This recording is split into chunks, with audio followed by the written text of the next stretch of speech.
Hey everybody, Pete Blank here for this week's edition of Pete's Points. I'm outside the White House, but this my smoking hot wife Sherry shows you. Look how far away it is. It's way back behind a bunch of different barriers.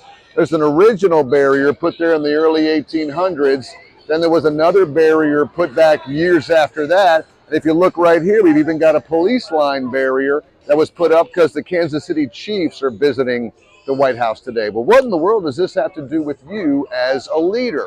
Well, my question to you is this: what positive barriers do you have in place to protect you in your leadership journey? Here's what I mean by that. Before you go into a meeting and share your opinion, do you have somebody you can run something by and say, hey, I think I want to talk about this in this meeting. What are your thoughts on that? Do you have a chief level person, a CFO, a chief learning officer, a chief operating officer, who might come to you and say, hey, before you work on this, before you say this, before you do this, just be aware of some of the dangers that might happen.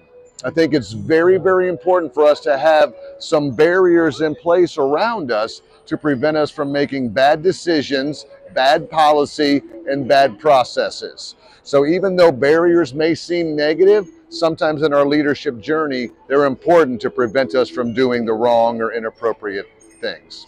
That's all from the White House. We'll see you next time on Pete's Points.